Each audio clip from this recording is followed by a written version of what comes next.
We are 2 minutes after the hour, and we're going to get started. All right. So, good afternoon, everyone, and welcome. I'm Jana Long, Executive Director and co-founder of Black Yoga Teachers Alliance, and I'm really honored to greet you for this first session of our new Wisdom and Wellness series. Wisdom and Wellness was created to provide culturally relevant conversations and ongoing education that support the whole person, mind, body, spirit, and community. Through dialogue, reflection, and shared experience, this series encourages us to see wellness not just as self care, but as a way of living with greater awareness, compassion, resilience, and connection.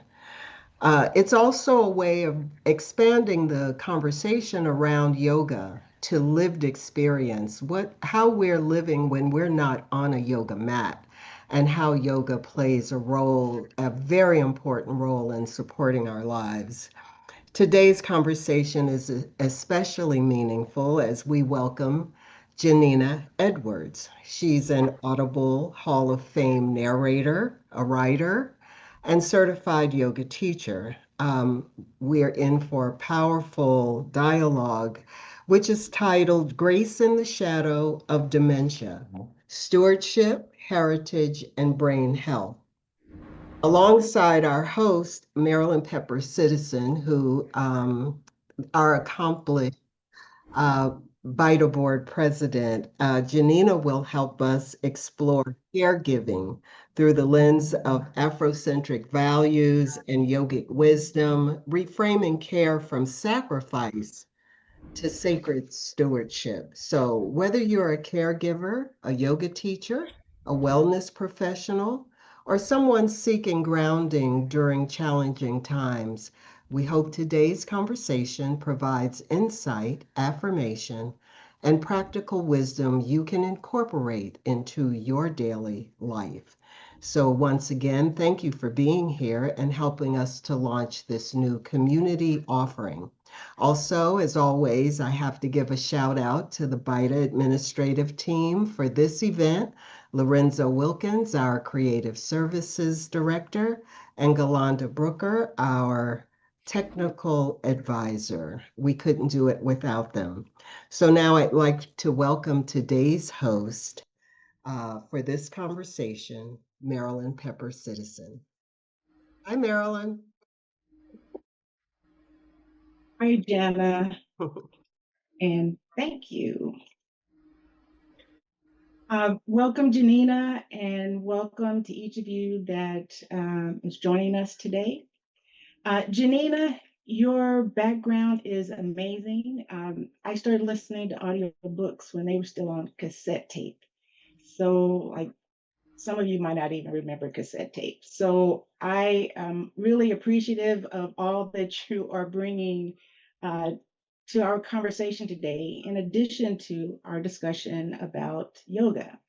But before we do that, I just wanted to share that Janina has more than 30 years of experience as an audiobook narrator.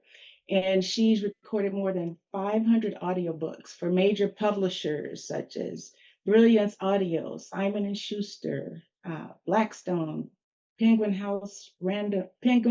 Random House, and Audible Studios. In addition to her technical skills, she's also passionate about voicing BIPOC stories and mentoring the next generation of narrators. She's, as Jana mentioned, also a yoga instructor, and she teaches regularly at the Atlanta Metro YMCA. And that's not the end of it. She's also a violinist. She's an avid kayaker. She regularly leads paddling trips in and through Georgia. And she was also a dedicated caregiver for her parents. And Galanda is putting some information in the chat. So if you want to learn more about Janina and her work, that'll be available to you. Janina wrote a blog for BYTA last year, and it was titled Grace in the Shadow of Dementia. A link to that will also be provided. And in that article, she shared that she supported both of her parents after diagnoses of dementia related conditions um, for both her mother and father. And so, Janina, we are grateful for your willingness to share your story with us today. Caring for both parents must have been a complex journey, and combining that with your background as a yoga teacher really offers us a unique perspective. And so today we're going to be talking about Janina's lived experience, explore how the tools, philosophy, and practices of yoga may have helped her navigate those challenging years. And so, Janina, to give us some context, could you describe for us what life looked like when you realized you were transitioning into a full time caregiving role for both of your parents? You know, what's interesting is my lived experience is, I gather, pretty typical, which is you don't know you're transitioning into that. Life is just happening. In my case, I live in Atlanta, Georgia. My parents' house and where they lived was in Chicago, which is where I'm from originally. And so I probably saw my parents 2 times, maybe 3 times a year at the holidays and whatever. And then they just started needing me more. It's like, oh, you need me. Okay, I need to come check on you a little bit more frequently. My dad had knee replacement surgery, so he needed a little more attention. And so I started going to check on him then. And unfortunately, his knee replacement surgery didn't really seem to ever resolve itself. He was having trouble walking, and he had the surgery, which he thought was going to fix the problem. It didn't seem to work. And so he went from seeming to do a little bit better, and then his walking started to deteriorate again.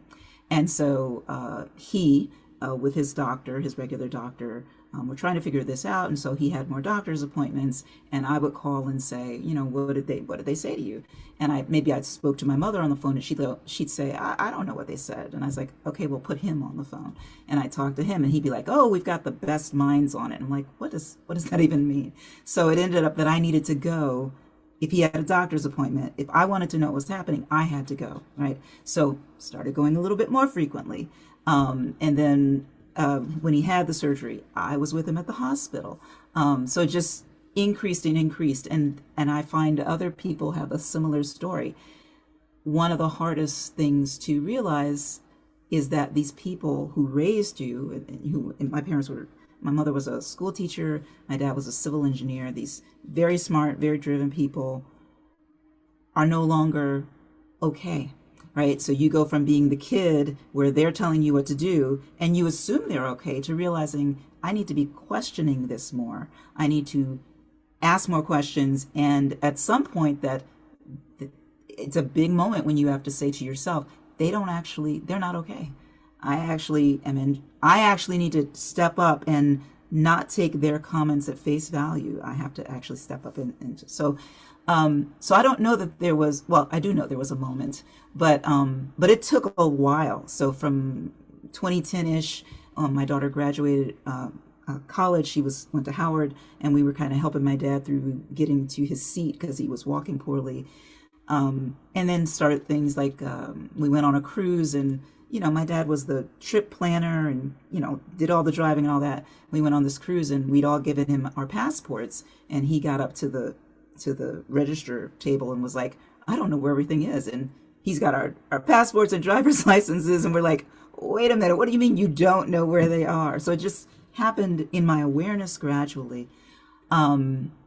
He had been making those kinds of general comments, and then on a visit, and I think it was 2010 or 11, I went home and I had finally just realized something is really off here. And when I came in the house, literally, they had an alarm on the house, and I'm hearing that that annoying thing when the batteries need replacing, right? It's going beep beep, and I was like, what's going on? And they're like, what do you and I was like, I hear something, and I didn't know what it was at that moment.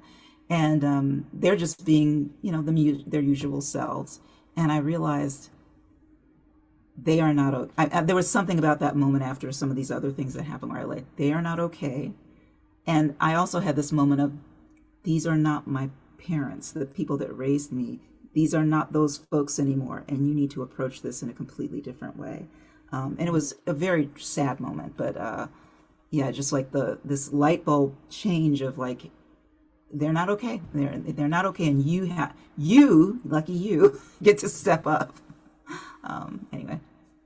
You've laid a good background for us to try to, understand what it was like for you. But how did this impact your daily responsibilities? Everybody's in a different place. How did you manage that? What was it like? Yeah. So by the time it was through, you'll hear about different kinds of caregiving. So there's like a long distance caregiver who lives one place and they go to where their parents are, whether they're driving or flying or whatever. So there's that. I did that for a bunch of years, checking on them. And then as I needed to see them more, sometimes I was driving. It's a 13-hour drive to Chicago, so that's a lot. And then we had an incident, and I call it the incident in 2016, where my dad, he went down in the basement and he could not walk back up the stairs. And long story short, he ended up in rehabilitative care and he never was able to come home. He didn't die immediately, but he couldn't walk. And so when he went into care, and I kind of went off track from your earlier question, that's when we realized my mom was not okay. She'd been making funny comments and doing what we felt were odd things. And I say we, I mean myself and my brother and my daughter. We thought it was a little weird, but I can't speak for other people's parents, but you always think your parents are just weird. They're just doing this thing. You're just like, that's just bizarre. But you don't take it to, they're not all right, right? So anyway, once he was in care, we could see she wasn't all right. And part of how we knew she wasn't all right is that when he spent that night in the basement, she didn't call anybody for help. She let him be down there. She brought him food, but she didn't call anybody. And she actually had a bridge game the next day. She was an avid bridge player. And when he apparently didn't come up the stairs, she called her friend and said, hey, I'm not coming to bridge today. And they said, well, why? And she's like, well, something's going on with Tom. And they pulled it out of her.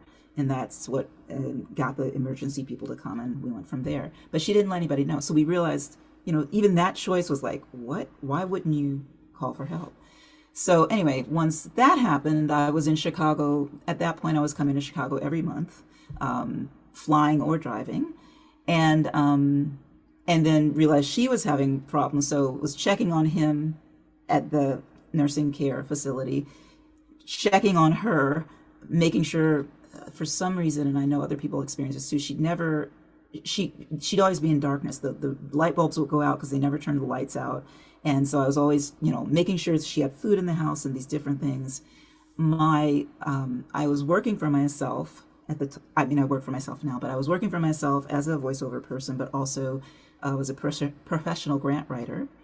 And I was working part-time for the Children's Museum of Atlanta and doing other stuff as well, and teaching yoga. I've always been really driven, and I just went from having like 4 balls in the air to suddenly I was just standing there trying to catch all the balls before they hit the ground. And so it just went from that to more and more visits to Chicago. After my dad passed in 2017, my mom lived in the house by herself, and they always had security on the house, and we turned the cameras into the house so we could watch her if we needed to. And then when she started falling, we finally moved her down to Atlanta. And so she lived with me for about 6 months. And then we finally put her in care. And so I did shorter term travel to her in care. So I've done all of the versions of that. But it was a lot. It was exhausting. I think you asked me in one of our emails, what was the presiding physical issue? I was exhausted. I was so tired. I would be in meetings at the Children's Museum, and my boss and the HR person knew what was going on, but other people didn't. And if we had a collective meeting, they like to do PowerPoints, and if those lights went down, I was out because I was so tired. And I know they thought it was funny, but they didn't know what was happening. So that physical reality of rest, mental, just constantly cycling all my different projects in my head, and my parents' health and finances, because I ended up being the power of attorney for business and medical. And I do have a brother, and as it happens in many families, the weight fell on me. It just fell on me. People would call, their family friends would call me and tell me what was happening, and you know that often happens, unfortunately. So it started out like, if you can imagine a merry-go-round. It started like that slow, and it just kept speeding up, and yeah, it was really, it was a lot. As an understatement, yeah. Much to delve into and explore, but I'd like to take just a moment to read an excerpt from what you wrote Okay. in the blog. You stated, elder caregivers, on the other hand, navigate a journey of Mm-hmm. loss of independence, both theirs and yours, as well as the slow disappearance of the person who once raised them. Even if your relationship with your elder is complicated, a dementia diagnosis brings anticipatory grief. As the full circle of life unfolds before you, you must muster the mental, spiritual fortitude to endure. In this challenging reality, having the choice and opportunity to practice yogic teachings can help us face the messiness of our lives with grace and strength. And that was beautiful and really, really touched me. Many people, as I say, most yoga teachers have at some point have noticed, is that people think yoga is about being on a mat. Mm-hmm. But as a teacher, you have access, you yourself actually, to philosophical and a therapeutic toolkit through this practice of yoga. And I'd love to explore how those deeper concepts supported you in your role as caregiver for your parents. Okay. So a and I don't use the word lightly, blessing was that, so in 2011 is when I did my initial 200-hour yoga teacher training, and I did my 500-hour in 2015. Again, I'm very driven. I was doing all this stuff and the caregiving and whatever, but I was part of a yoga ashram community. I don't know. It was important to me to not let go of everything. So as your when I did my that initial training, I did not know the depth of what a yoga practice is. You know, I'd heard of the ahimsa and I mean, the yamas and niyamas, but when you do that teacher training, you're immersed in that stuff, and it had immediate application to my life, especially at that time. Even the concept of ahimsa, I mean, as you were saying, it's not just on the mat, although that's the first place, at least as I was taught. You're looking at, okay, I'm doing this pose. How should I do that pose that's going to serve me? I can look at the cover of Yoga Journal and see the person's foot behind their head, but can I do that and breathe? Can I do that? Am I practicing kindness to my own body? So we learn it there. And then it's like, okay, off the mat, how am I practicing that in in that caregiving role?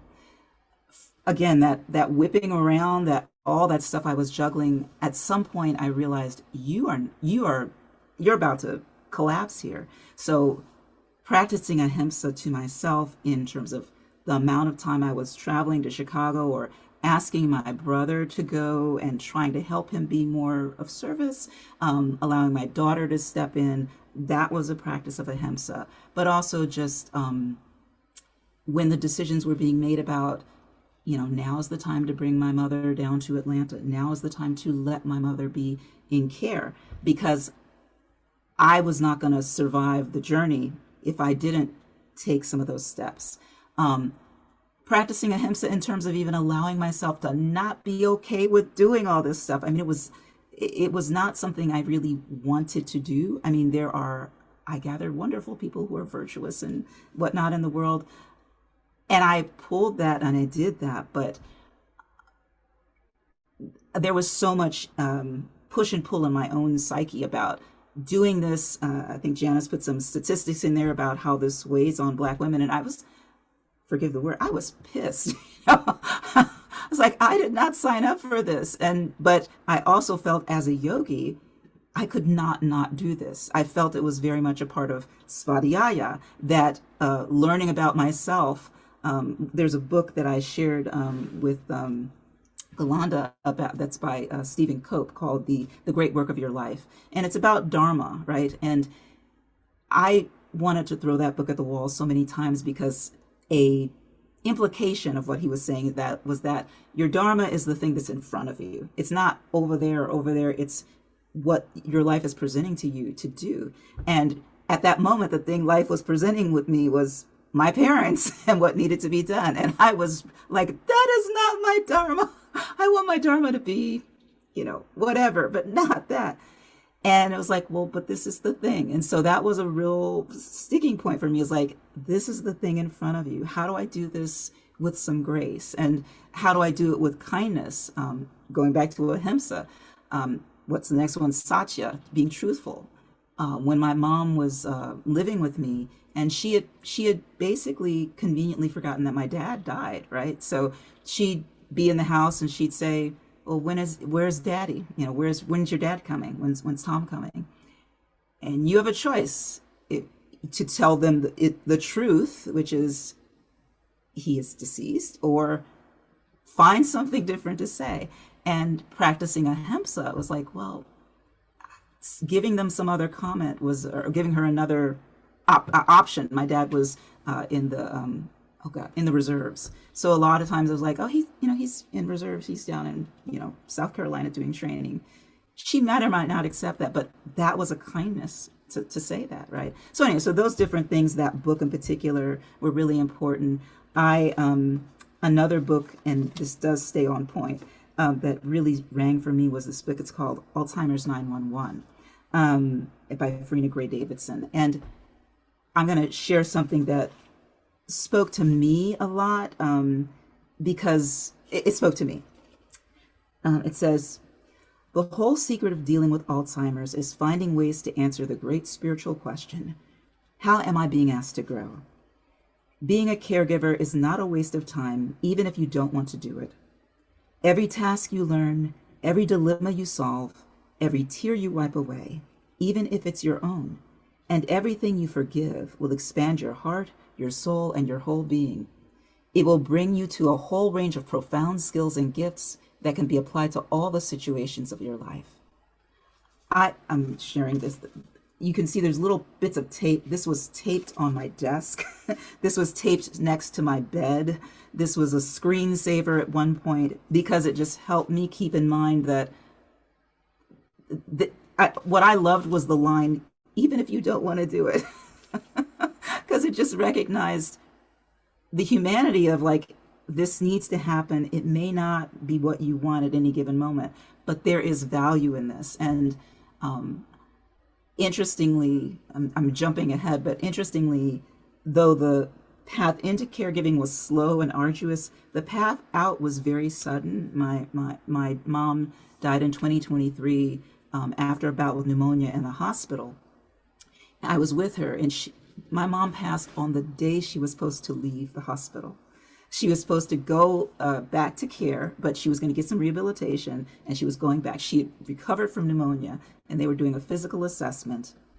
And we just finished that. The guy left the room. She was with me, and there was more involved, but she left. She went. And just as quickly as I'd been in the throes of whatever I had to do that day, that ended. And I was on the other side of it. And so why am I saying that? I'm saying that to say that, I don't say lightly that I'm grateful for the experience. It was really, really hard, but I am grateful I could do that for them. I have no regrets in what I was able to give to my parents. And and I have no illusions, or illusions, not the right word I want, but I know what I'm capable of doing, right? And I'm grateful I was able to do that for them. But that does not, we live in duality. That does not change the fact that was really, really hard to do also. Anyway, so the yamas and the niyamas were, for me, really important in that. Reading these different books, Stephen Cope is talking about the Bhagavad Gita, but in English, and giving us real world examples in this time. So those were keeping those readings that around yogic principles and putting them in the front of my mind were really helpful. And I know I'm going to let you ask the question about what asana and whatever practices, more breath practices than anything, were helpful. Wow, you have just described how the whole process, the living, the experience with your parents and with your sibling, with your daughter, just impacted you on so many different levels. And what that brings to mind for me too, and you mentioned the yogic text.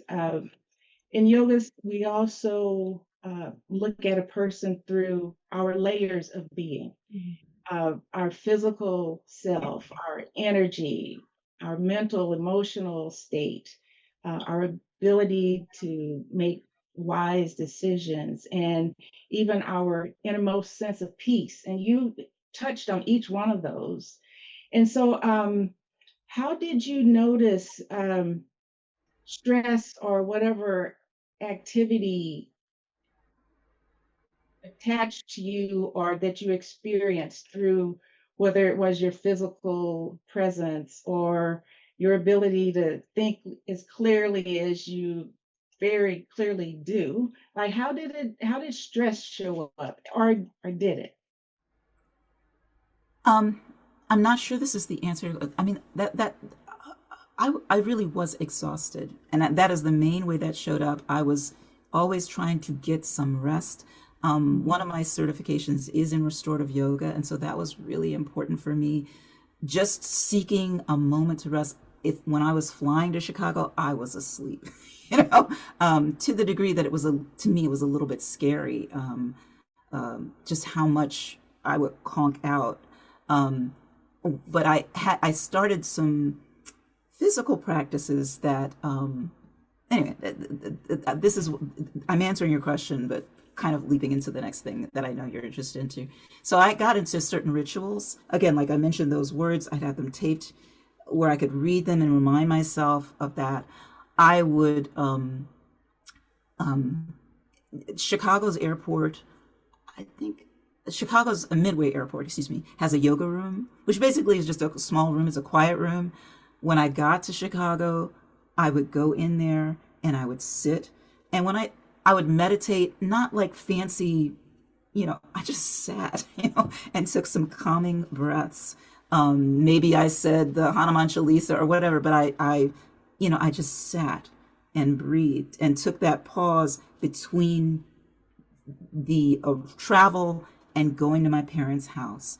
I actually liked to take the bus to my parents' house. They used to pick us up at the airport when they didn't need to be driving anymore, but that drive on the bus was like, it gave me more transition time so that when I got there, I was almost ready for whatever was going to be there when I opened the door. But I really, in my yoga training, we talked about, the breath practice and how you've got, a simple practice is breathing in and out, but then you start to take a space between the breaths.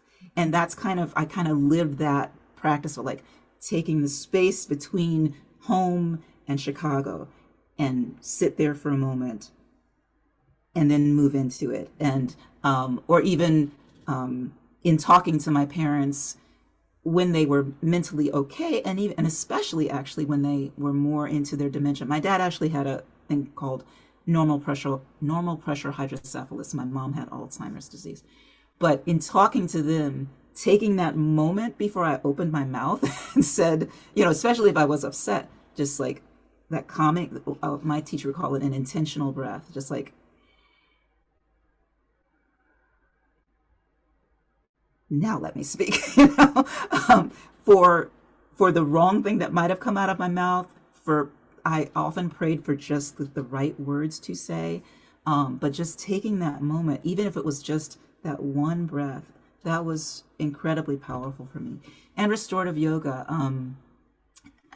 get Dr. Gail Parker, who I've studied a fair amount with Octavia Rahim.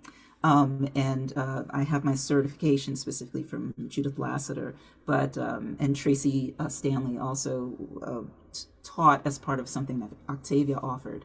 And so those opportunities were really important.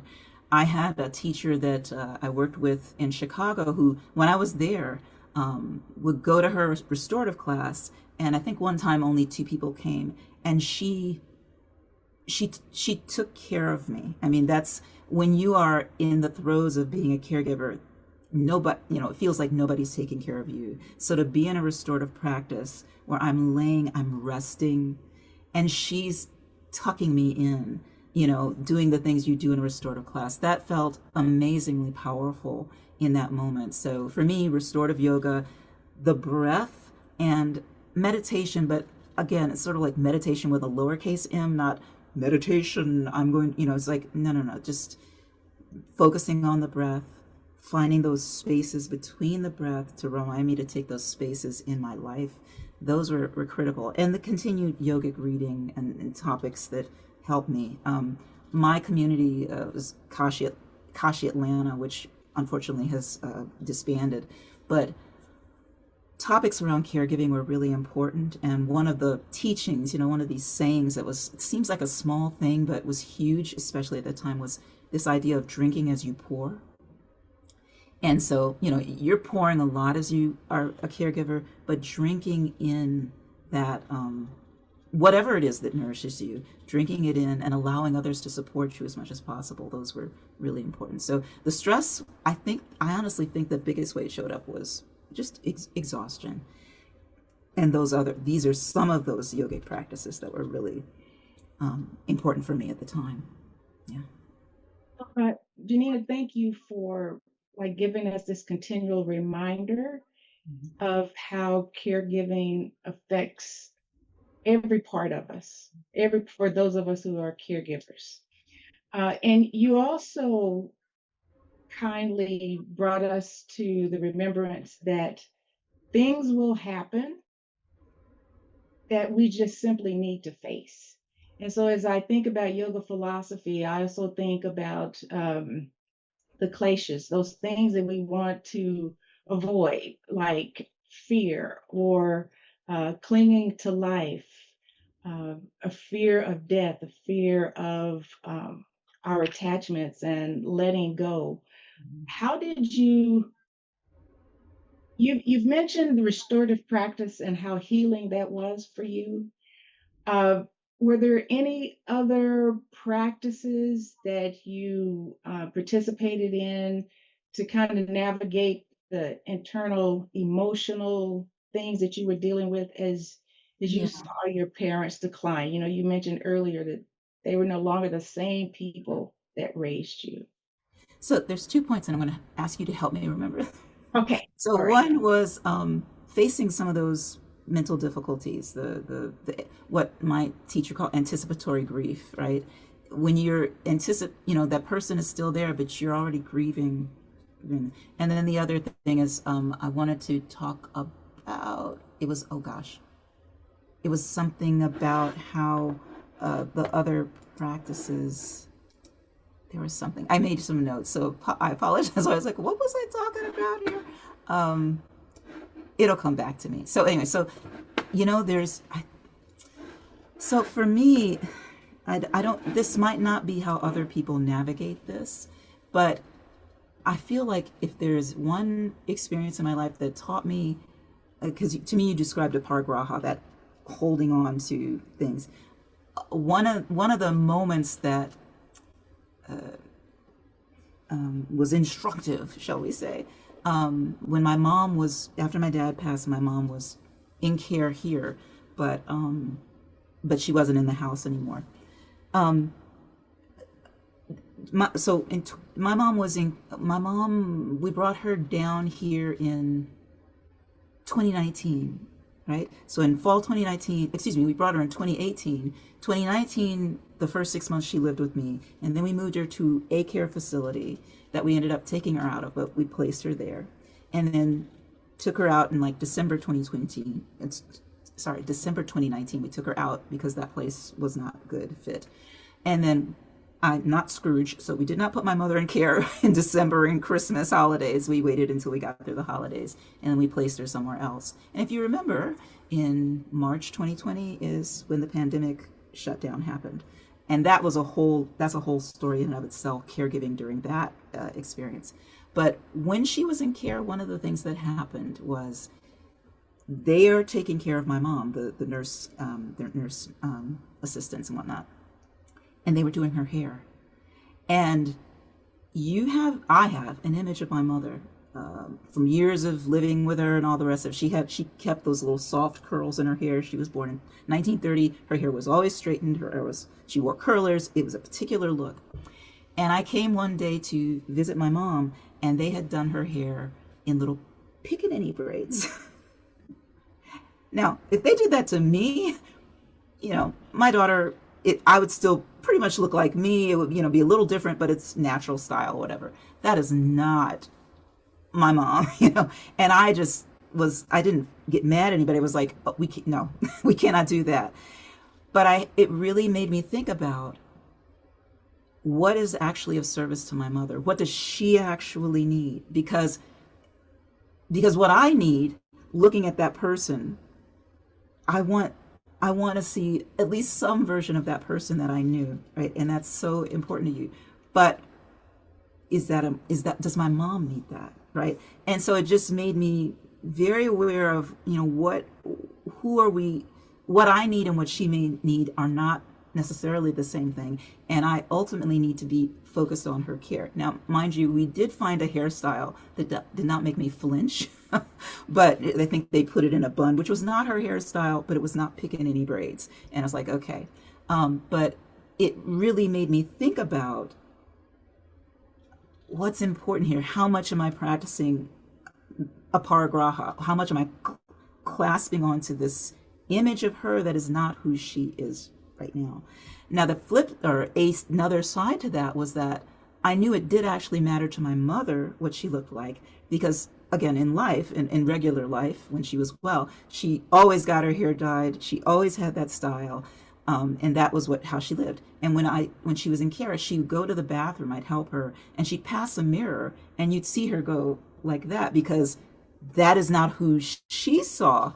So it was important to maintain that image for her as well. But it still gave me pause. I had to think about, what am I fighting for here? My dad and her, actually, we had a DNR on them, so do not resuscitate. Partly, that was what my dad asked for. But I also felt like from my yogic studies, I was like, well, what are we holding on to here? Now, that may not be everybody's choice for their person, but I really I felt like, what are we holding on to? What if I make her stay, if she has a heart attack or whatever, and we let them do the whole thing, the CPR, CPR is not a kind practice. You can end up breaking somebody's ribs to get the appropriate pressure. Is that what we actually want? My brother was on board with that, but it was like, what are we holding on to? And again, from my yogic understandings, it's like, let them go, and for me as well, it's like, if that's what happens, that may not be the right answer all the time, but that was one of the things I felt very much. And so those yogic teachings played very heavily into how I approached care for my parents, because I just this is a show. This is not me. And I felt like when my dad died, and I stood next to his body, and I was the one who did most of that, intricate dealings with the funeral home and all the rest of it. That was not my dad. To me, it just felt very, very clear that body was not my dad. His essence is many things, but it was not there anymore. Anyway, I think I've talked a little bit about what you asked me.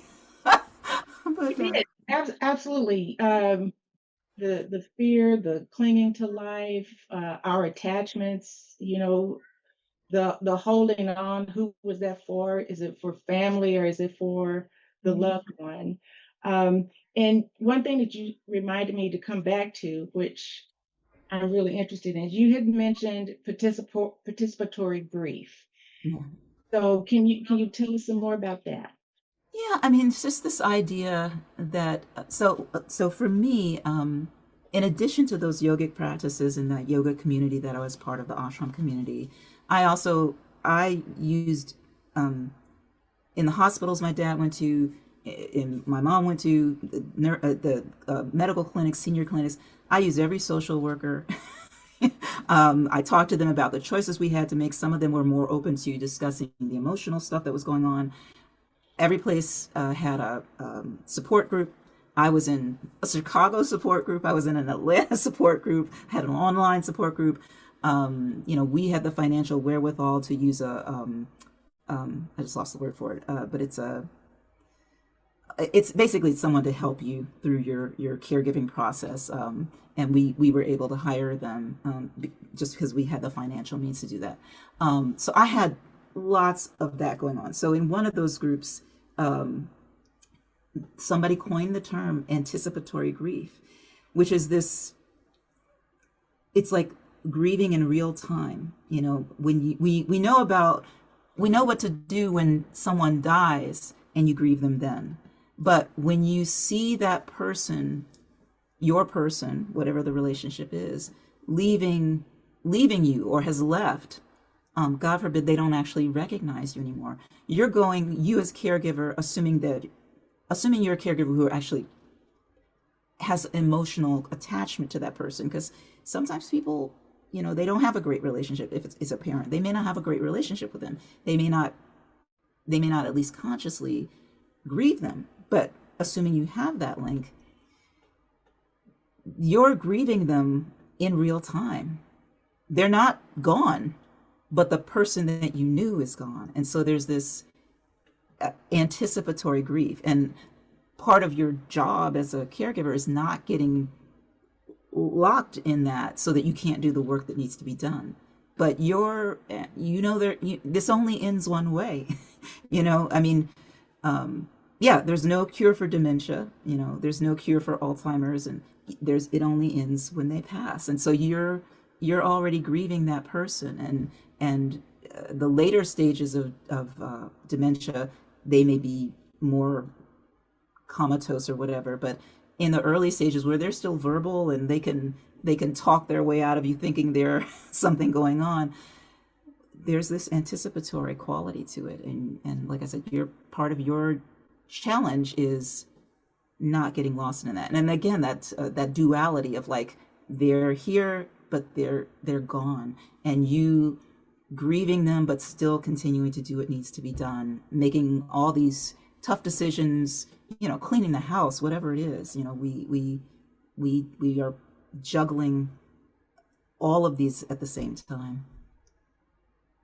Another point that you remind me of is that the duality of the person that we're caring for, not getting caught up in the anticipatory grief, but at the same time, not avoiding it. That also is our practice of yoga, to be in and experience what we are in at the moment and to live through that.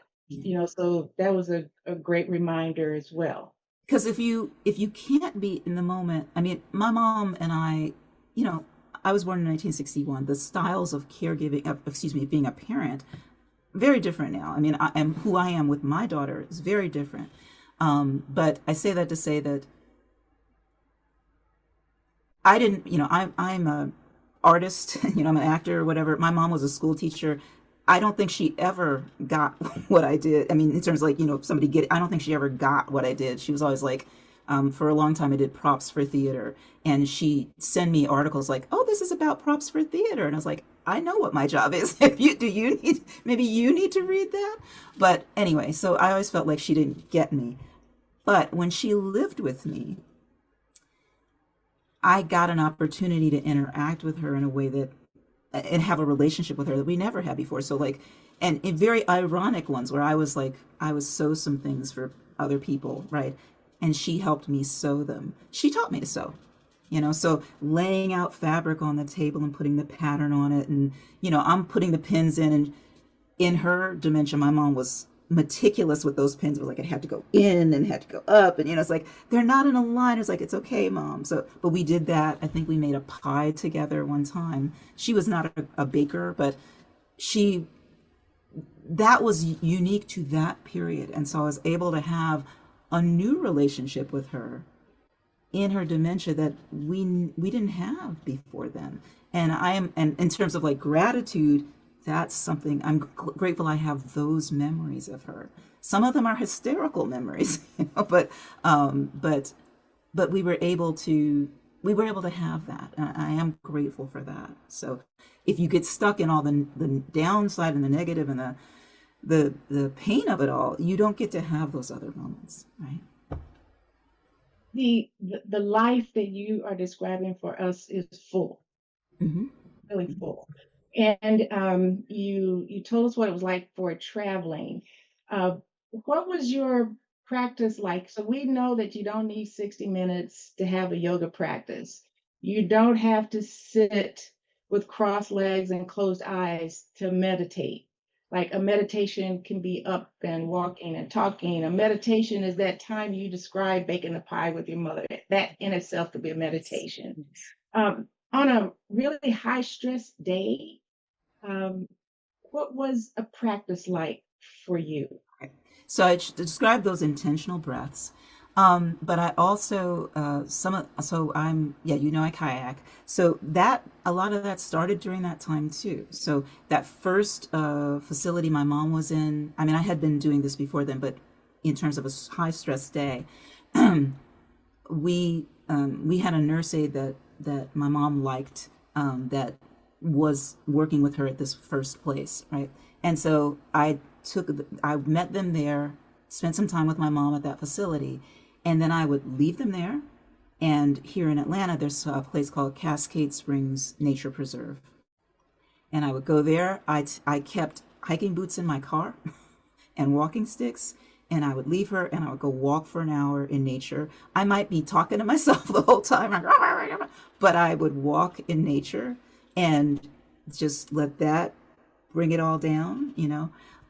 I would go kayaking, not necessarily, I mean, that might not be on the day of, but it was part of my quote practice, if you will. I mean, I was talking to somebody about yoga and these things and trying to say, the nature stuff it's yoga too. And I was like, and I remembered all these poses we do, they're based on nature. We have sun salutations, we have moon salutations, we do up dog and down dog, and these poses are based on things in nature. So it's like, yeah, there's a lot of connection here, because I was feeling like you're not doing this 20-minute asana thing. It's like, but you're actually going back to some of the original practices, if you will, that are based in nature. So anyway, so nature was very much a part of it too. So the breath, intentional breaths, meditation. When my dad was in the hospital, I brought a mat, to lay out on the floor next to his bed and maybe just doing a down dog just to stretch out my back from being on the little sofa in there.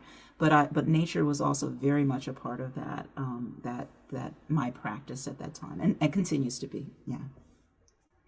And also, just to highlight something that you just said, is that our yoga is a lifestyle. So everything that you just described for us was a practice of yoga, was a practice of love, whether to your parents or to yourself. And you also highlight for us that yoga is living life, and life does not come without hardship and difficulties. Like, it is part of life. Yeah. And so thank you for, that reminder that even at the point where your mother was, declining, that you were able to still create some new experiences with this woman who had birthed you and took care of you and maybe understood you sometimes and maybe did. One of the things about, and I think I said this before, but those intentional breaths were for me and her, or them, in the sense that, when your person is, my dad at one point in the hospital had night terrors, which is terrifying. They're just out of control, and you don't get them to calm down if you're not calm. So to work with that person, you need to, it's the whole put the mask on yourself first, but you need to get yourself calm, right? And then, like, my dad might be like, "Rah, rah," and I hear what you're saying, da, da, da, and that's how you bring them down, right? You don't, if you're up there, they're gonna, what is it, the vada? They're just gonna keep building up, So you have to. That's how you bring it down, is those intentional breaths. And my understanding of yoga is like, if you're doing what makes it yoga and not calisthenics is we're doing it with intention and we're using the breath. And that's what brings it into this space of yoga, this union, right? That's my understanding. So much more discussion that we could have both about dementia, caregiving, and how it presents in our community. And I know we're running out of time, and I haven't been keeping up with the notes that Galanda and Jana have been putting in the chat, but like some excellent resources. And if you were speaking to a room or an audience for today of yoga teachers, students, or healthcare professionals, anyone who's trying to support caregivers, what do you think that's missing to like supporting the well-being of those who are caring for others? I'm not sure this is the answer you want, but so my daughter has a friend who's currently taking care of her mom, right? And she's in the full experience of that. And sometimes there are resources out there. So, but we sometimes don't use them. I'm not saying there's enough out there, but there's also a resistance to, we don't trust, appropriately so, right? But sometimes we don't trust that the agencies or whatever that are out there are going to actually be of support of us. But we can't get that help if we don't allow ourselves to do that. So yeah, like the social workers at facilities, I found them to be really helpful. And some of that I think is about mindset, is like going to that and seeing.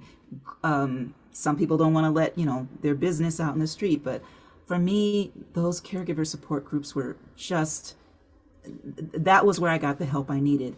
Whatever their cultural or their skin color, in that moment, they knew exactly what I was talking about, right? Whereas some Black folks don't know what you're talking about. They might not be, as I like to call it, the one, right? In my family, whether I liked it or not, I was the one, and often it's the daughter. But if you're not the one, you don't necessarily know. They'll come and visit that person and say, "Oh, they're just pretending," or they're not, they're fine. They just need to. When you're the one, right? And those people that I saw at those caregiver support groups, they were the one. They understood. So I would encourage people to allow themselves to seek help. Benti Circle was on there, which I didn't know about until, I only found out about them like last year, but it's a Black female caregiver support group. They're online. They're very active. I was like, where were you when I was in this, but that's out there now. But I liked the in-person ones in part because you need some time away, right? If you can get it. And so those in-person meetings were really great. And the Alzheimer's Association has links to different caregiver support groups around. Social workers, I've met any number of social workers. The ones I've met were really helpful and helped us make challenging decisions.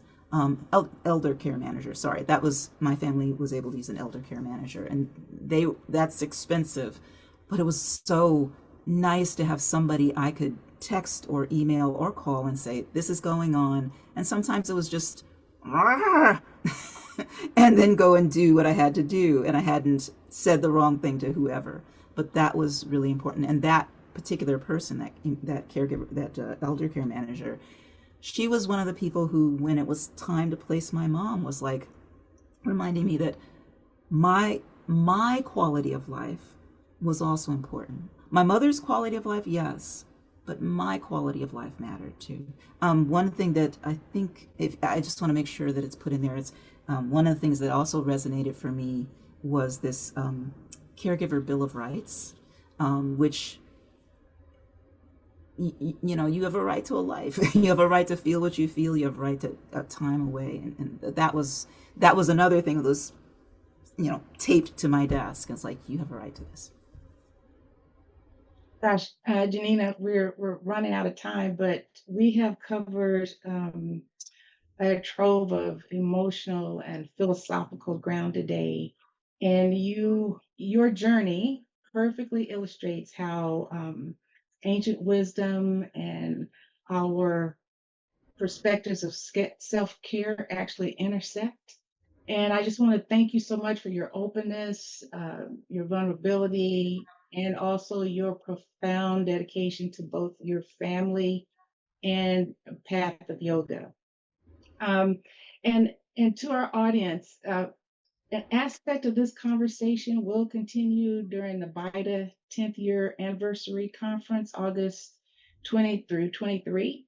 And along with Dr. Kathy Watkins, we're going to host a workshop on brain health. It's designed to empower yoga professionals and practitioners. And I haven't mentioned this to Janina yet, but Janina, I'll be in touch with you, and I hope that will participate in that conversation in some way if you can. And to everyone joining us today, I hope that you can join us. And so to close it out, before I hand this over back to Jana, I'd like to just invite us to take one of those intentional breaths that Janina described for us. So just taking one intentional breath.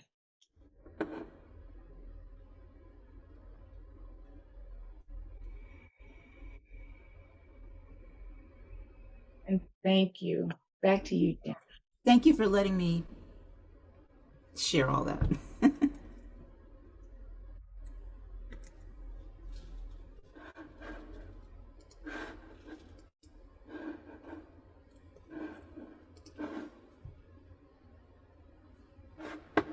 Wow, that was captivating, amazing, informative. Janina, thank you so much for being our guest for the very first Wisdom and Wellness series. And you imparted a lot of wisdom for sure.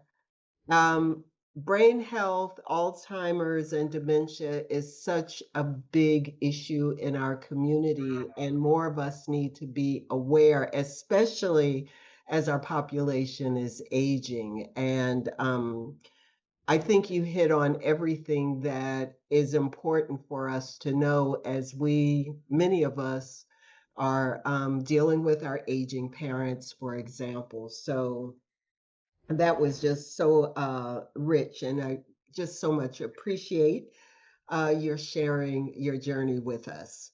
Um, there will be more at the BYTA 2026 conference, as Marilyn mentioned. And also, let me just put in a little plug for our next Books and Brunch, which is coming up on June the 14th with our guest, Onika Mays, who will be discussing her book, Sit With Me, a BS Approach. BS, a no BS approach, a no BS approach to meditation. So go to our website, check out the links to the BITER conference. We have an amazing lineup of presenters and workshops that will support all of us in our yoga journey, our yoga teaching paths. Again, Janina, my heart is open to you. Thank you so much.